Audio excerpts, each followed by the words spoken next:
우리 한 번 더 인사할까요? 하나님이 당신을 사랑하십니다. 이렇게 인사하겠습니다. 하나님이 당신을 사랑하십니다. 아멘. 예, 오늘 읽은 말씀을 통해서 행복한 가정의 비결이랄까요? 행복한 부부, 행복한 가정. 이제 어떻게 이룰 수 있을까라는 주제로 이제 말씀을 좀 상고해 보길 원합니다. 이제 요한복음 강해를 했었는데요. 좀 가정의 달 5월 동안에는 좀 스탑하고 잠시 미루고, 가정이 너무 중요하잖아요. 특별히 이번 코로나를 통해 가지고 가정의 중요성을 더 많이 느끼셨죠. 뭐 어쩔 수 없이 그냥 가족들과 자녀들과 부대끼면서 많이들 애쓰시고 그러셨는데, 가정 우리 가정이 정말 하나님이 기뻐하시는 가정, 행복한 가정이 되기 위해서 오늘 우리에게 뭐가 필요할까? 우리 회복을 위해서 필요한 것이 뭘까?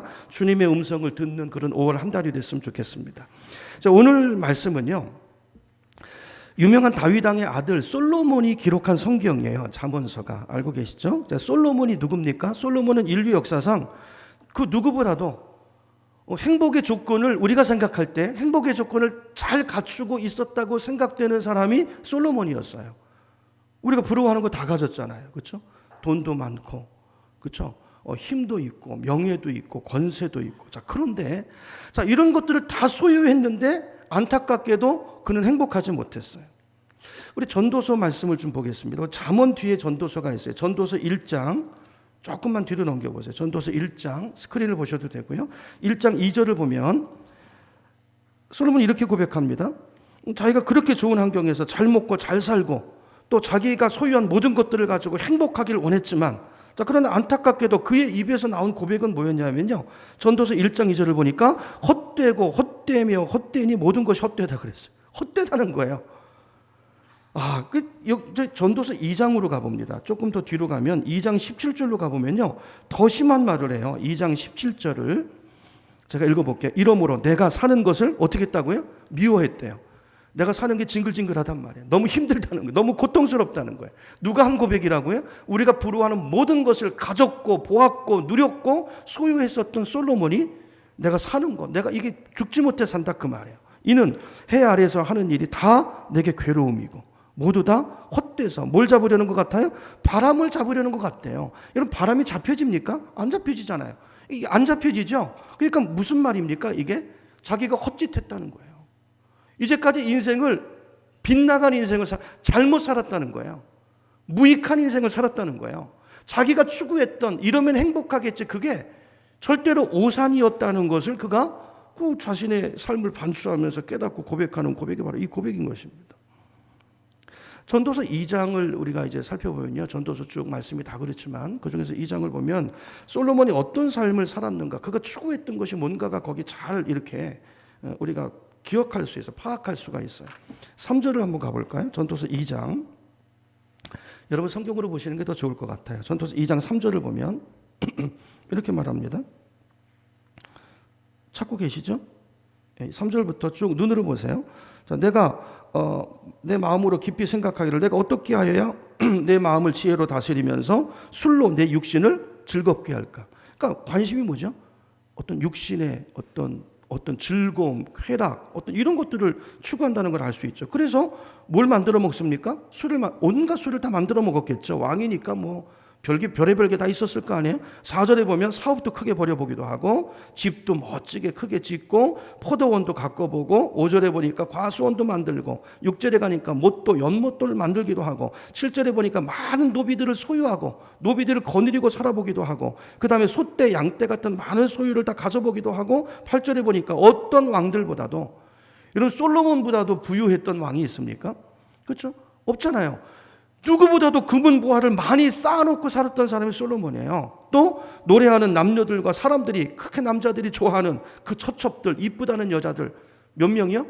몇 명이라고 되어 있습니까? 성경 1000명.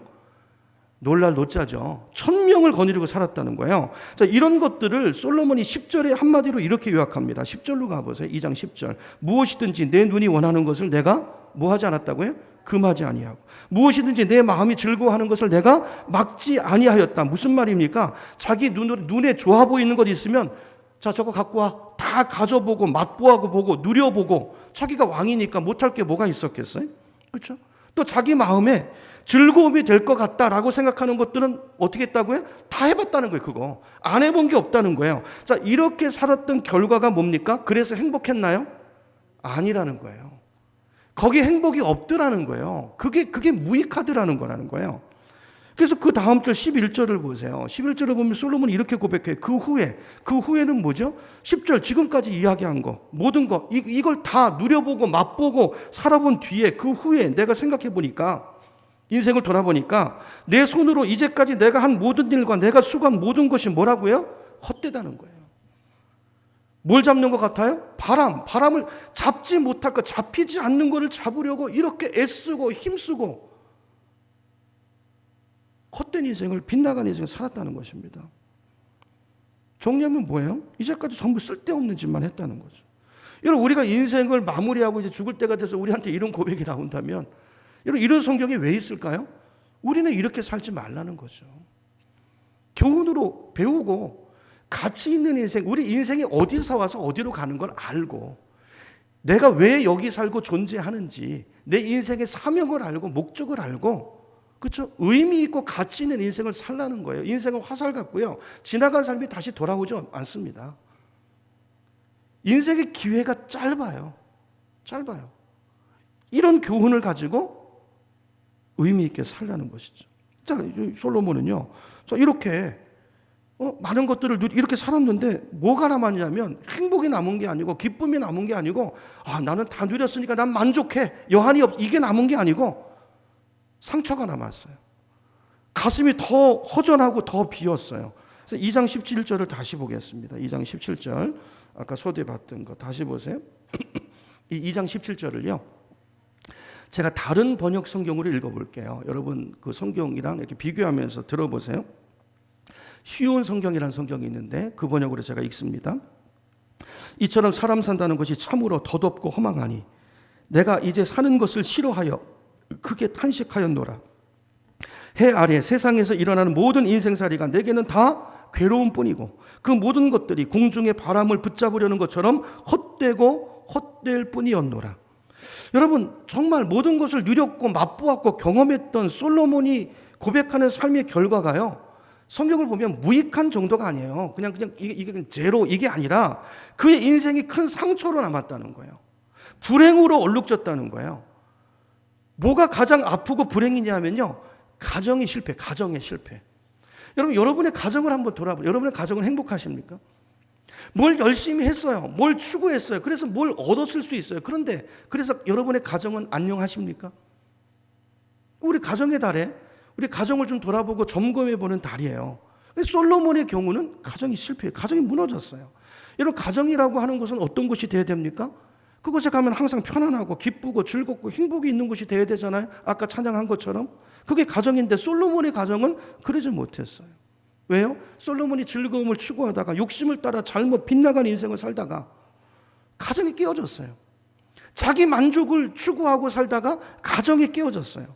이것이 솔로몬의 남은 인생에게 얼마나 고통이 되고 얼마나 그의 삶을 불행하게 만들어질지 몰라요. 우리 성경을 보면 알 수 있어요. 여러분 하나님이 여러분 가정을 만드신 분이 누구시죠? 하나님이시죠. 그럼 하나님이 우리에게 가정을 왜 주셨을까요? 너 가정 가지고 너 좀 그 배우자 만나가지고 인생의 쓴맛 좀 봐라. 자식 키우면서 고생 좀 해봐라. 그러라고 주신 것입니까? 아니죠. 행복하라고 주신 거예요. 이 땅에서도 천국을 경험하며 살라고 그 속에서 알콩달콩 행복을 꾸미면서 살라고 우리에게 가정을 선물로 주신 줄로 믿습니다. 솔로몬처럼 살라고 주신 게 아니에요. 근데 왜 그렇게 되죠? 하나님의 의도는 그렇지 않은데 왜 많은 가정들이 깨지죠? 우리 욕심 때문이고 탐욕 때문이고 죄 때문이라는 거예요. 여러분 에덴 동산에서 이루어졌던 인류 최초의 가정이죠. 인류 최초의 가정. 하나님이 인류 최초의 그 주례 선생님이 되시고 주례 사도하시고 성경에 나오잖아요. 아담을 잠들게 하고 이게 죽음의 의미라고 그랬죠. 죽어야 나오는 거예요. 예수님이 죽어서 교회가 나오는 것처럼 예수님의 심장에서 교회가 나온 것처럼 아담을 잠들게 하고 거기서 하와를 끄집어내서 하와를 만드시고 그죠? 하와를 이끌어서 아담에게 건네줍니다. 가정을 이루게 하시잖아요. 여러분 아담의 가정을 한번 생각해 보세요. 에덴은요, 아담의 가정이 있었던 에덴은요, 부족함이 없는 곳이었어요. 요즘 같은 이런 땅이 아닙니다. 저주받은 이후의 땅의 모습이 아니에요. 하나님이 정말 그 가정의 행복을 위해서 완벽하게 구비해서 만들어주신 곳이었어요. 그것이 천국이죠. 그것이 천국이에요. 아픔도 없고 걱정도 없고 무슨 걱정이 있었겠어요. 그렇죠? 모든 것들이 먹을 것들이 풍성하고 금은보화가 쌓여 있고 아담과 하와가 그렇게 좋은 환경 속에서 살았는데 이제 근데 일순간 모든 것이 모든 행복이 다 깨지고 말았어요. 이유가 뭘까요? 두 가지입니다. 여러분 두 가지예요. 이거를 이제 첫 가정을 통해서 살펴보고 솔로몬의 가정을 좀 살펴보고 우리 가정을 점검해 볼 필요가 있는 거예요. 첫째는 깨진 가정, 아담이 행복이 깨진, 행복하라고 주신 가정 속에서 행복을 누리지 못하고 깨진 이유가 첫째는요, 하나님의 말씀을 저버렸기 때문이에요. 말씀을 저버렸기 때문에. 하나님께서 모든 것을 주셨습니다. 모든 것을 주셨어요. 그리고 창세기 1장 18절에 보면 사람을 만드시고 제일 먼저 주신 게 뭐죠? 복을 주시고 모든 것을 선물로 주시고 복을 주시고 이 모든 것을 다스리라. 이거 다 네 거야. 너를 위한 거야. 네가 다스리고 정복하고 마음껏 그 속에서 행복을 누려. 이게 하나님의 마음이에요. 한 가지를 금하셨죠. 뭐죠? 선악과는 따먹지 말라. 이건 하나님과 관계예요. 관계. 자, 이 모든 것을 주신 주인이 누구예요? 나라는 거 잊지 마. 그렇죠? 너 나와의 관계 속에서 행복할 수 있어? 그 뒷집, 그 한 가지. 선악과만을 따먹지 마라. 먹으면 정녕 네가 죽으리라. 여러분 모든 걸 주시고 한 가지 주의사항을 주셨는데 아담과 하와는 어떻게 합니까? 그 말씀을 저버리고 그것을 따먹습니다. 여러분 하나님의 말씀을 저버리는 것은 하나님을 저버리는 것과 똑같은 거예요. 여러분 기억하세요. 여러분 하나님의 말씀을 떠나는 것은 그것이 곧 하나님을 떠나는 것입니다. 우리가 이거 잊어버리면 안 돼요. 그때부터 불행이 오기 시작했어요. 여러분 솔로몬도 마찬가지예요. 솔로몬의 불행이 언제부터 시작됐습니까? 그가 말씀을 떠나면서부터요. 여러분 성경은 하나님 말씀은요 행복 매뉴얼입니다. 여러분 오늘 전자제품이나 어디 가서 물건을 사시면 매뉴얼이 따라오죠. 좋은 걸수록 매뉴얼이 많아요. 그게 뭐죠? 그거 사용 설명서예요. 여러분 성경은 우리 인생, 우리 삶의 모든 것이 성경 안에 있어요.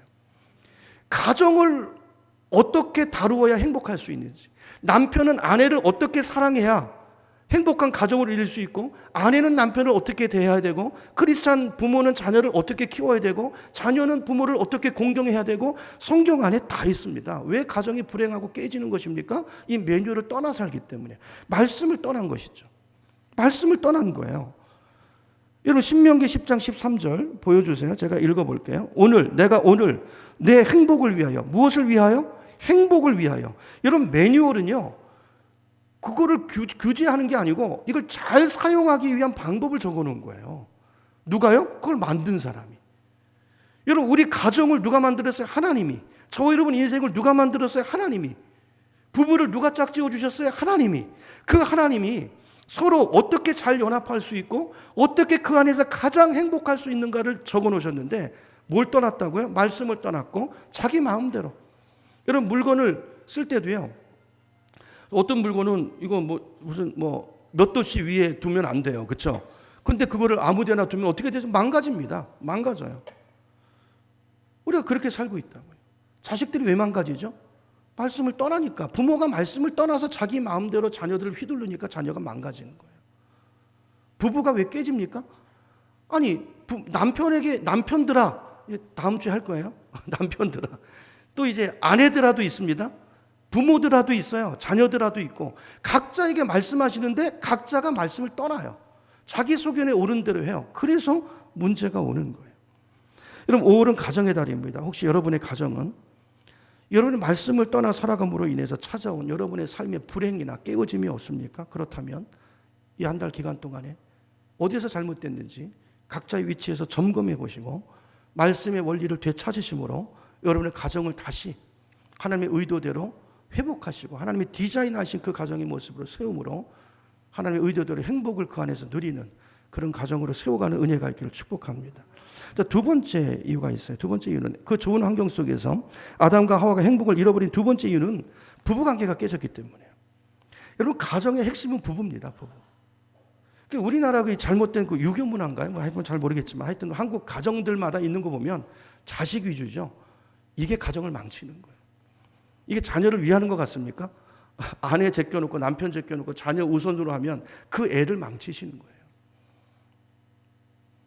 부부입니다. 부부가 제일 중요해요.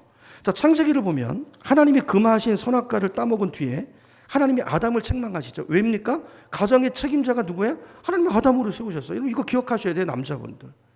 교육의 책임이 아내한테 있다고요? 천만의 말씀이에요. 남자에게 있어요. 가장에게. 아담을 책망하십니다.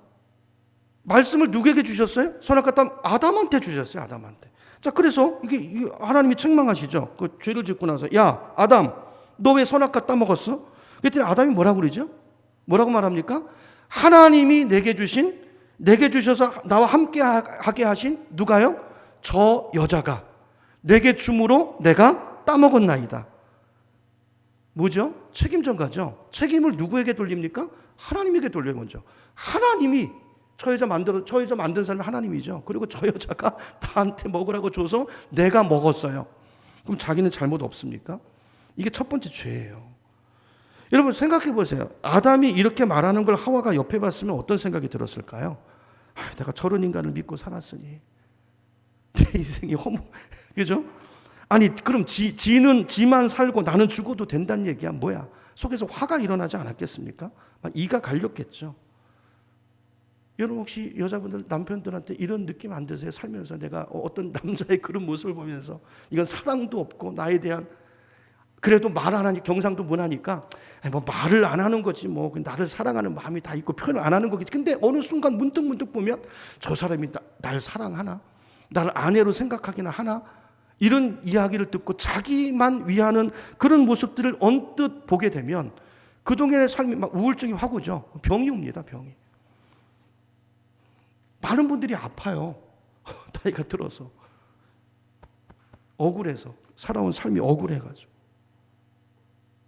여러분 이 일로 인해서 아담과 하와 부부간에요 사랑과 신뢰의 관계가 완전히 깨집니다. 여기서 불행이 와요. 이때부터 매일 다툼이 생기고 원망과 그렇죠? 모르겠어요. 뭐 날라다니지 않았는지는. 그 아들 때 가서 뭐가 오죠? 큰 애가 둘째를 쳐 죽입니다. 살인이 와요. 자식은 부모를 보고 배우는 것입니다. 그러니까 자식은 부모의 거울이에요. 자식을 보면 내가 어떻게 살았는가가 자신의 삶 속에 그대로 배어 있는 것이죠. 여러분 부부관계가 중요합니다. 부부간의 사랑을 회복하시기를 축복합니다. 솔로몬의 가정도 마찬가지예요. 여러분 솔로몬의 가정의 문제가 어디서부터 시작됐습니까? 첫째는 똑같아요. 첫째 솔로몬이 하나님의 말씀을 저버리면서부터 불행이 왔어요. 솔로몬이 하나님을 예배하고 경외하는 게 아니라 막 사신 우상을 섬기면서부터 이게 뭐 결혼과도 관계가 있죠.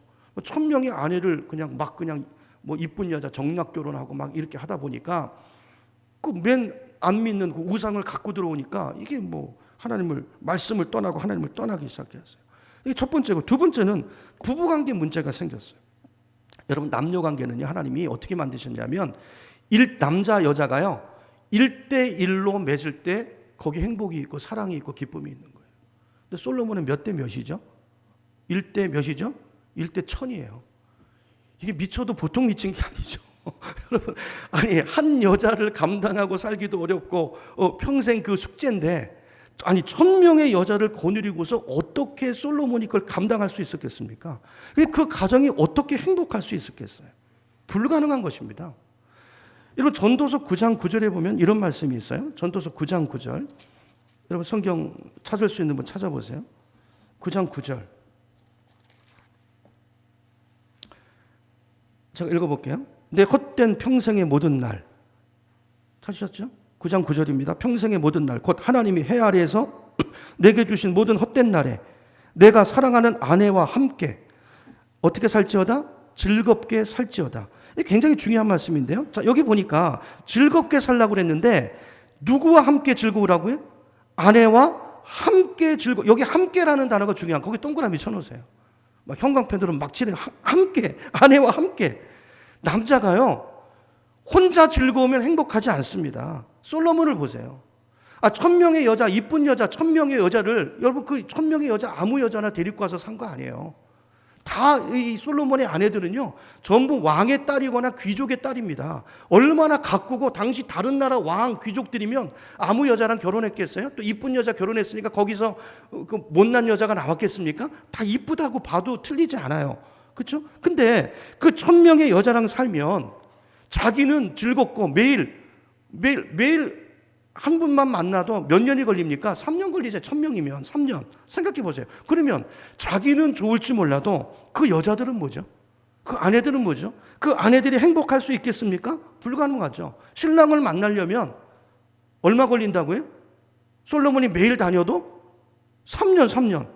근데 그러다가 그 날이 왔는데, 만나는 날이 왔는데 갑자기 무슨 일이 생겨가지고 건너뛰면 또 3년, 6년이 걸리는 거예요. 생각해 보세요. 이를 갈고 싸우고 물고 뜯고 그러지 않았겠습니까? 그 가정에 얼마나 많은 암투가 있고 고통이 있고 행복할 수가 없는 가정이죠.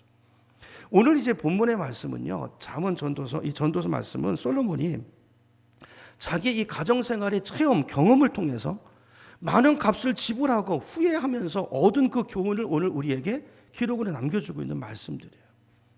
근데 오늘 솔로몬이 본문에서 아주 중요한 얘기를 하는데 행복에 관해서 어떤 얘기를 하냐면요, 내가 경험해 보니까 행복은 소유에 있는 것이 아니고 뭘 많이 가져서 행복이 오는 것이 아니고 어디에 있다고요? 마음에 있다는 거예요. 관계에 있다는 것을 그가 깨닫고 강조해서 말하고 있어요.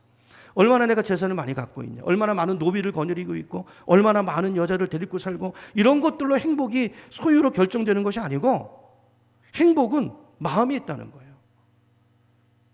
많으면 오히려 불행합니다. 우리 성경에 보세요. 야곱의 가정 다 마찬가지죠. 그죠? 불행해요. 거기서 얼마나 많은, 여러분 솔로몬은 자식이 얼마나 많았을까요? 아내가 1,000명이니까. 얼마나 많은 문제들이 있었겠습니까? 그러니까 죽고 싶다고 그러잖아요. 그러니까 감당이 안 되는 거예요. 여러분 복도 감당할 만큼 받아야 세상 복도 복이 되는 거죠. 그걸 넘어서면 그게 나를 무너뜨리는 저주가 되고 그게 절대 복이 아니에요. 탐욕은 나를 죽이는 것입니다. 여러분 행복하기를 원하세요? 그러면 서로 마음을 즐겁게 해주면서 사시기 바랍니다. 행복은 관계에서 오는 거예요. 나 혼자 행복해 보세요. 그 행복이 유지가 되나? 안 돼요. 서로 함께 아내와 함께 즐거울 때 거기 뭐가 온다고요? 행복이 깃든다는 거예요. 여러분이 부모님에게 효도하길 원하십니까?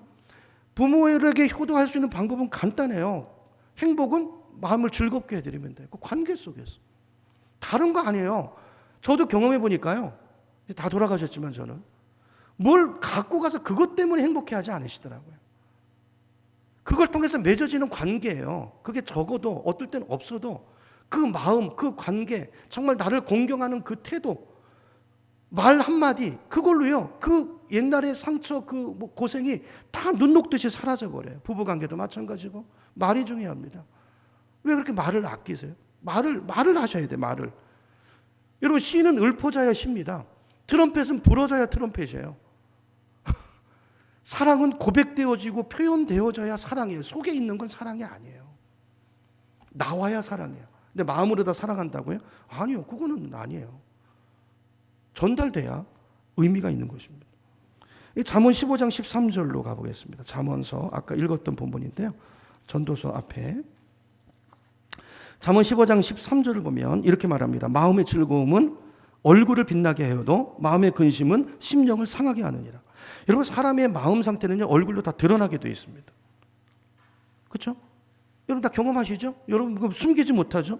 마음에 정말 즐거움이 있고 기쁨이 있고 정말 좋은 일이 있으면요 이게 얼굴에 드러나요. 얼굴에 빛이 나요. 숨기려고 그래도 다른 사람이 옆에 사람이 알아요. 야, 너 무슨 좋은 일 있냐? 야, 저 사람 행복해 보이는데? 금방 알아요. 자, 그런데요 마음에 근심이 있고 걱정이 있고 고민이 있는 사람은요 심령이 상할 뿐 아니라 얼굴에 수심이 다 나타나요. 얼굴만 봐도 나는 불행합니다 이마에 써붙이고 다녀요. 말 안 해도 척 보면 알아요. 속일 수가 없어요. 잠언 15장 15절을 보겠습니다. 15장 15절 같이 읽어볼까요? 시작. 고난받는 자는 그 날이 다 험악하나 마음이 즐거운 자는 항상 잔치하느니라. 여러분 잔치집이 따로 있는 게 아니고 뭐가 풍성하게 상다리가 휘어져야 잔치집이 아니고 어디에 즐거움이 있으면요 마음의 즐거움이 있으면 그 집은 항상 잔치집 같다는 거예요. 라면을 끓여 먹으면서도요 그 집에는 하하호호 즐거움이 웃음소리가 막 넘쳐나는 가정이 된다는 것이죠. 여러분 마음입니다. 마음이 즐거움. 마음은 어디서 오죠? 관계에서 오는 거예요. 그 작은 말 한마디, 그 작은 알아주는 그 말 한마디. 여러분 그곳으로 가난 때문에 불행하지 않아요. 저희도 여러분 연세쯤 되면 그거 다 경험해 보셨죠? 저희도 경험해 봤어요. 저희 아내랑 저기 애들이 지금 둘 와 있는데 남자 둘은 군대 가 있고 저희 집에 살면서 가장 행복한 때가 언제냐고 물어보면요 똑같이 얘기합니다. 미국에 잘 살려고 갔고 그때가 아니라, 그렇죠?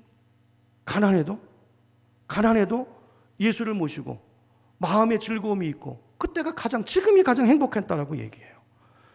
여러분 이 말씀을 오늘 꼭 기억하시기 바랍니다. 솔로몬은요 너무 많은 것들을 가졌고 그런 것들을 막 추구했고 정신없이 살았고 그랬지만 그 많은 것들이 그 인생을 행복하게 하지 못했고 그의 아내들과 자녀들을 행복하게 하지 못했어요. 그 가정을 행복한 가정으로 만드는데 솔로몬은 철저히 실패했어요. 이유가 뭡니까? 행복하는 법을 몰랐기 때문이죠. 소유에서 오는 게 아니라 관계에서 오는 것인데 그 소유 때문에 관계를 다 놓쳐버린 거예요. 그렇죠? 여러분 물론 세상 향락도 우리한테 즐거움을 줄 수 있어요. 즐거움을 주긴 줘요. 근데 세상 복은요 그때뿐이에요. 여러분 다 느끼시죠? 그때 잠깐 즐거워요. 오래 가지 못합니다. 예를 들어서 술로 낙을 누리는 사람이 있다고 해보세요. 술을 진탕 먹일 때 좋죠. 진탕 먹을 때 막 기분도 띵하고 여러분 드셔보셨어요? 좋잖아요. 막 그렇잖아요. 근데요 좀 지나면 잠깐이에요. 좀 지나면 간이 붓기 시작합니다. 건강에 이상이 오기 시작하고요. 재산이 없어지고요. 가정이 파괴되고요. 술 취해서 이성이 마비돼서 내가 실수하게 되고요. 인간관계가 파괴가 되고요. 그러니까 세상 향락이 우리를 속이는 것입니다. 그 잠깐의 찰나의 기쁨 없는 게 아니에요. 그 기쁨이 있는데 그 기쁨은 잠시뿐이고 그 뒤에 그걸 넘어서면 지나면 엄청난 고통이 기다리고 있어요. 사람들이 다 여기 끌려가는 거예요. 이런 세상 향락은 절대로 우리 인간을 행복하게 만들어줄 수 없어요. 그러나 하나님이 주시는 기쁨이 있는데 이 즐거움은 우리에게 영원한 즐거움, 빼앗기지 않는 우리 내면의 만족, 체험을 주는 기쁨인 줄로 믿습니다. 그래서 하박국을 보면 하박국 선지자가 이렇게 고백해요. 비록 무화과 나무가 무성하지 못하고 포도나무에 열매가 없으며 감람나무에 소출이 없고 밭에 먹을 것이 없고 우리의 양이 없고 외양간에 소가 없을지라도 나는 누구로 말미암아 여호와로 말미암아 즐거워하며 나의 구원의 하나님으로 말미암아 기뻐하리로다. 이 원문의 뜻을 보면요 어제도 기쁘고 하나님 때문에 오늘도 기쁘고 내일도 염려가 안 돼요. 내일도 그 하나님으로 인해서 나는 기뻐요. 그러니까 항상 행복한 거예요. 왜요? 하나님이 주시는 기쁨이 있기 때문에. 하나님과의 관계, 이 하나님과의 관계에서 오는 기쁨, 내 안에 이 하나님이 주시는 내면의 생수가 터지고 내면의 평안이 터지고 환경이 어떠하든지 어떤 환경 속에서 내가 하나님 안에 있기 때문에 그 주님이 주시는 평안이 이 사람의 마음과 생각을 사로잡아서 문제가 되지 않는 거예요. 문제가 되지 않아요. 항상 기뻐요. 여러분 이게 예수 믿는 사람의 삶인 줄로 믿습니다. 솔로몬이 이런 행복을 얻기를 원했지만 번제수를 잘못 찾았어요. 하나님을 가까이 해야 그 하나님과의 관계 속에서 이런 내면의 평안이 오고, 여러분 우리가요 우리 안에 누구를 계속 사랑할 수 있는 능력의 에너지가 없습니다. 그래서 대부분 이제 우리 그 여자분들이나 남자분들이에요 한 50대 60대 가면 우울증이 심하게 와요. 애쓰고 살았는데 이제 내 건강마저 막 몸에 병이 이상이 생기기 시작하잖아요. 그러면은 오늘 이 솔로몬의 고백이 와요. 헛되니 모든 것이 헛되다. 왜죠? 남편을 위해서 살고 아내를 살았으면 이 고백 나올 수밖에 없어요. 자식이 여러분의 소망입니까? 이 고백이 나올 수밖에. 헛되니 모든 것이 헛돼요. 빨리 죽고 싶다 한 말이죠. 아까 고백처럼. 여러분 하나님과의 관계, 여러분 변치 않는 그 신실하신 주님을 발견하지 않는 한 우리 영혼의 내면에 이 허전함을 메꿀 길이 없습니다. 여러분 우리 예수 믿는 사람은 이거에 다 간증이 있고 증인들이지 않습니까? 이게 헛된 메아리가 아니고, 여러분 이걸 정말 누리고 계십니까? 이걸 누리는 게 예수 믿는 거예요. 이게 없다면 여러분 이거 근본적으로 내가 예수 믿는 걸 다시 생각해 보셔야 돼요. 여러분 그 솔로몬은 이 자신의 그 빗나간 인생을 반추해 보면서 깨닫게 된 거예요. 그러면서 이제 그 행복의 비결을 이렇게 말합니다. 자기 실패를 통해서. 첫째로 행복은 온 가족이 하나님을 경외할 때 오는 것이다 그랬어요. 여러분 하나님을 경외하는 가정이 돼야 그 가정이 행복한 줄로 믿으시기 바랍니다. 여러분 불신 결혼을 하시면요 그 가정은 불행해질 가능성이 아주 높아요. 왜 그럴까요? 예수 믿지 않는 사람과 결혼하면 추구하는 게 달라요. 자, 나는 하나님을 추구하는데 그 사람 뭘 추구하죠? 충돌이 일어나요. 그러니까 점점 갈등이 일어나고 내 신앙도 점점 약해지고 내 믿음도 자꾸 떨어지고 맨날 신앙 문제로 싸우다 보면 그 가정은 행복하기 어려워요. 이왕 불신결혼을 했다면 내가 살 길은 하나입니다. 배우자를 전도하는 방법밖에 없어요. 그러지 않으면 이게 평생 가고요. 자녀들한테도 영향이 미쳐요. 솔로몬이 왜 실패했습니까? 하나님 모르는 여자들을 수백 명씩 데려다가 얼굴만 보고 어떤 당장 떨어지는 유익을 보고 자기 처녀를 삼고 아내를 삼고 가정을 이뤘으니 그 가정이 어떻게 되겠어요? 자기 무덤을 판 거죠. 그렇죠? 잠언 15장 16절에 보면 솔로몬이 이렇게 말합니다. 잠언 15장 16절입니다. 가산이 적어도 돈이 적어도 누구를 경외하는 것이 여호와를 경외하는 것이 크게 부하고 번뇌하는 것보다 나으니라고 그랬어요. 행복의 비결이 어디 있다고요? 하나님을 경외하는 데 있다고요. 근데 이거는요, 하나님이 누구신가를 경험하지 못한 사람은 이 말씀이 와닿지 않습니다. 하나님 누구신지를 경험해서 아는 사람은 맞아. 여러분 이렇게 고백하실 수 있을 거예요. 시편을 이제 몇 군데 이제 찾아보려고 하는데요. 여러분 성경으로 한번 가보시죠. 시편 33편부터 한번 보겠습니다. 시편 몇 군데 말씀을 좀 볼게요. 시편에 어떤 말씀들이 있나? 시편 33편부터 봅니다. 제 성경으로 825페이지쯤에 있어요. 825페이지. 시편 33편 18절을 찾아보세요. 18절.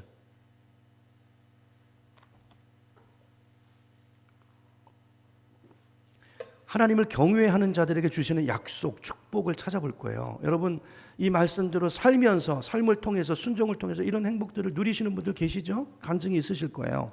18절 제가 있습니다. 여호와는 그를 어떻게 하는 자요? 경외하는 자, 곧 그의 인자하심을 바라는 자를 어떻게 하세요? 살피세요. 살피시고 그들의 영혼을 사망에서 어떻게 하세요? 건지세요. 안 죽습니다. 하나님이 살피고 계세요. 그 영혼을, 경외하는 자를. 그들이 굶주릴 때 그들을 어떻게 하신다고요? 살리세요. 걱정하지 마세요. 굶어 죽지 않습니다. 하나님을 경외하는 자, 또 그 자손들이 걸식하는 걸 본 적이 없다고 그랬어요. 그렇죠? 자, 34편으로 갑니다. 34편 7절로 가보세요. 7절로 가보세요.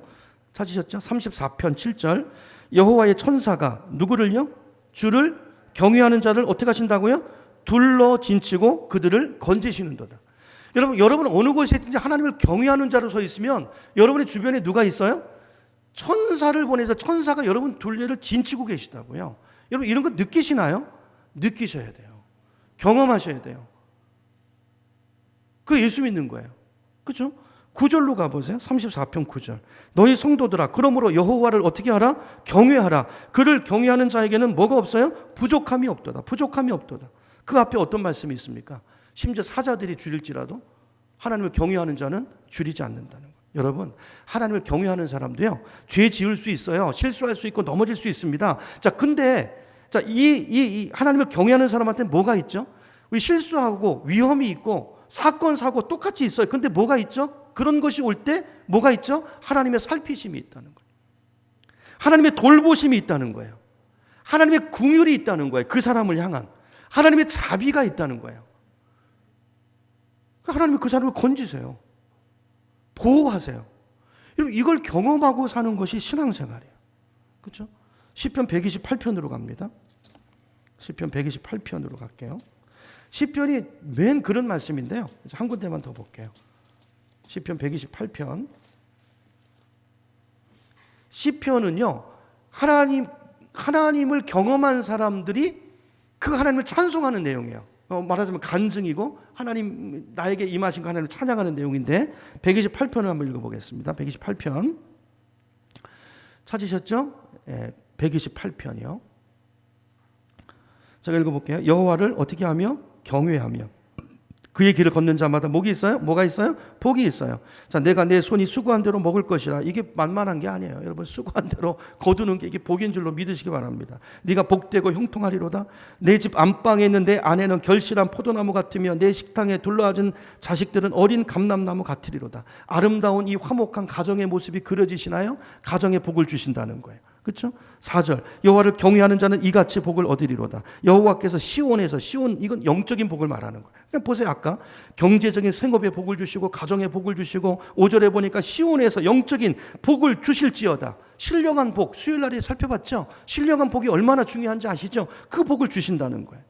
너는 평생에 예루살렘의 번영을 보며 내 자식의 자식을 볼지어다. 건강의 복도 주시고 장수의 복도 주시고 이스라엘에게 뭘 주세요? 평강. 어떤 상황 속에서도 빼앗기지 않는 이 평안. 누구에게요? 하나님을 경외하는 자에게. 그리고 그 길을 걷는 자들에게 주시는 복인 줄로 믿습니다. 여러분, 하나님을 경외하시기 바랍니다.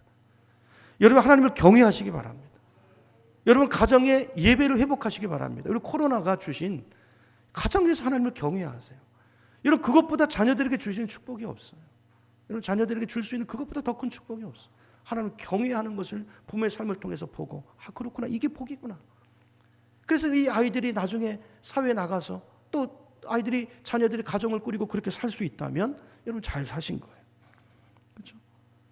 그래서 결론적으로 이제 이렇게 말해요. 솔로몬이 잠언 9장 10절에 보니까 여호와를 경외하는 것이 지혜의 근본이고 거룩하신 자를 아는 것이, 그러니까 경험해서 아는 것, 경외하는 자에게 복이 있다고 약속이 있잖아요. 그 말씀들을 순종해 봤더니 이런 체험, 이렇게 해서 하나님을 아는 것, 이게 명철이라는 거예요.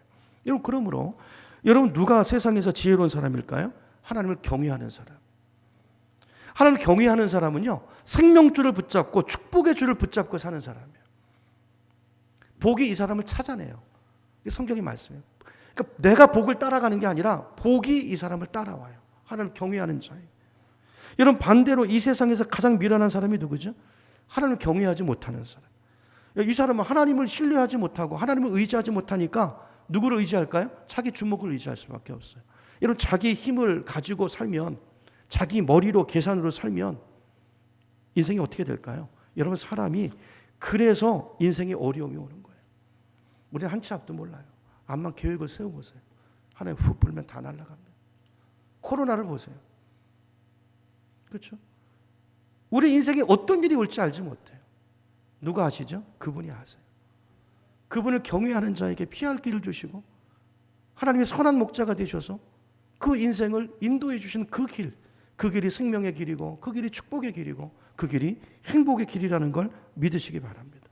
여러분, 아무리 부유하고 돈이 많아도, 돈이 많으면 뭐합니까?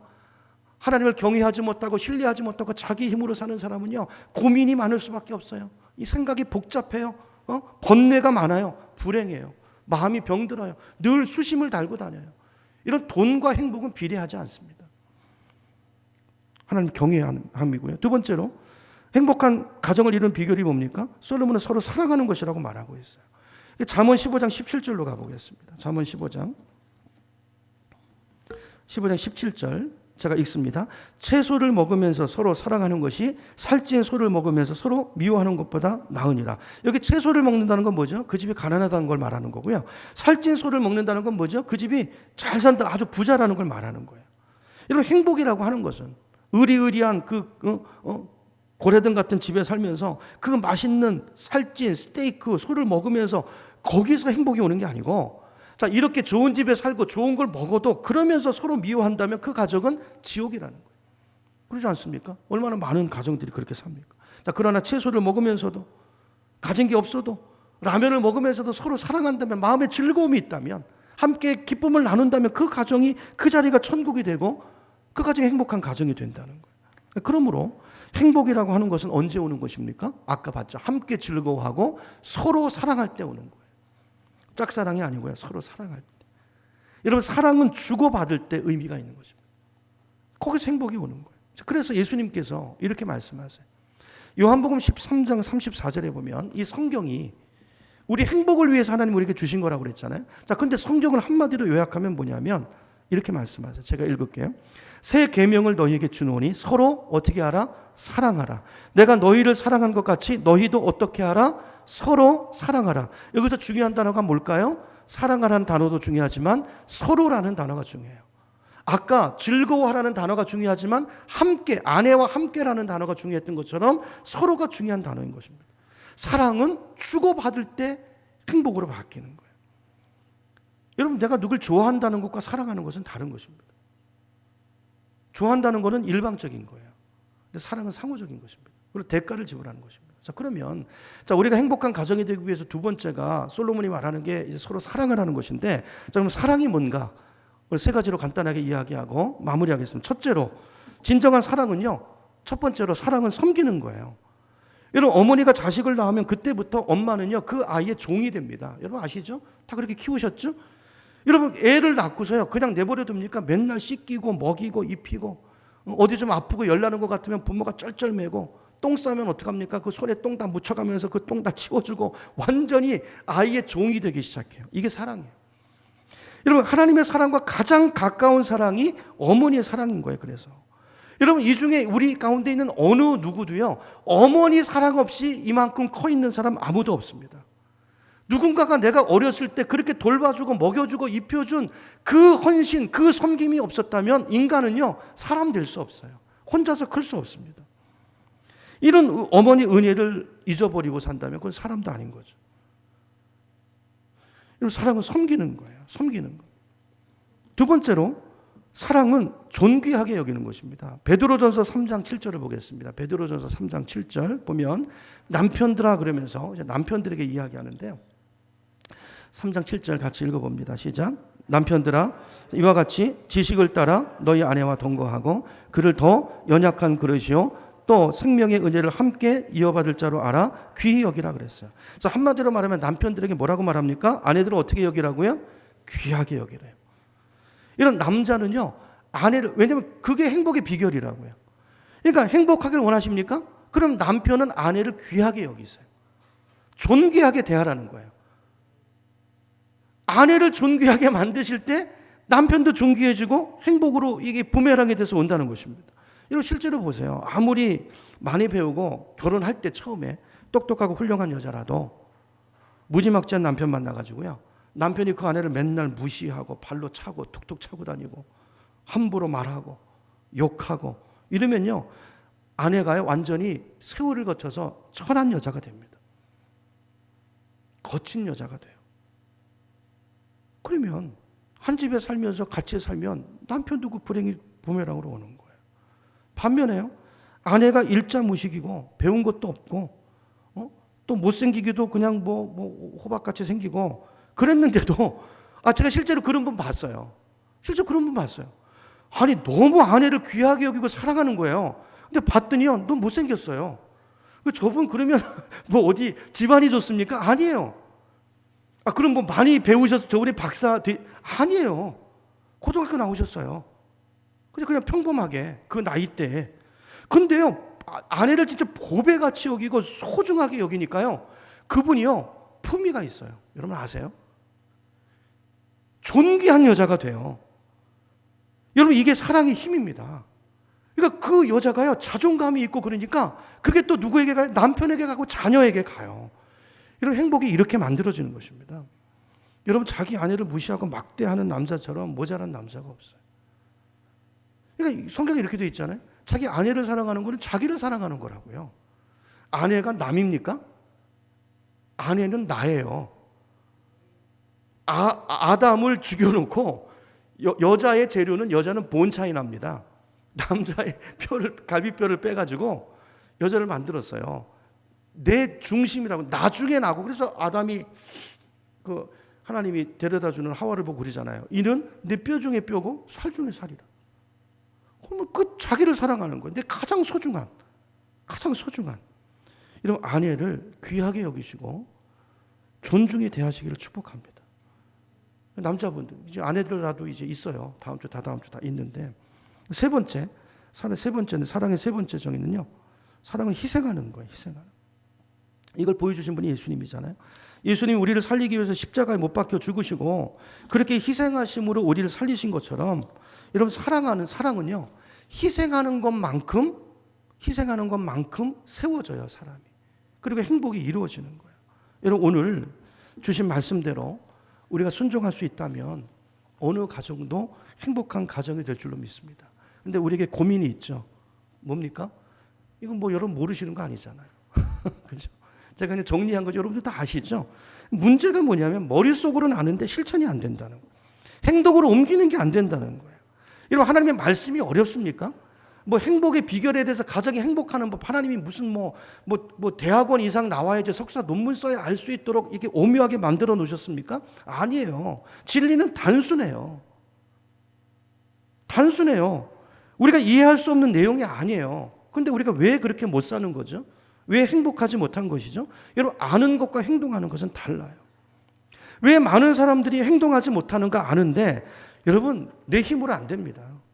내 힘은 안 돼. 내가 살아온 습관이 있고 자꾸 나를 끌어당기는 육신의 힘이 있어요. 이걸 이길 수 있는 성령의 은혜를 받지 않으면 말씀대로 살 수 없는 줄로 믿으시기 바랍니다. 그래서 우리가 여러분 이 내용을 정리하고 아는 것도 중요하지만 우리가 행복한 가정이 되기 위해서 제일 중요한 건 뭐냐면 여러분 성령 충만 받는 거예요. 성령 충만 받는다는 건 성령이 다스림을 받는 거고 말씀대로 살기로 결단하시는 거예요.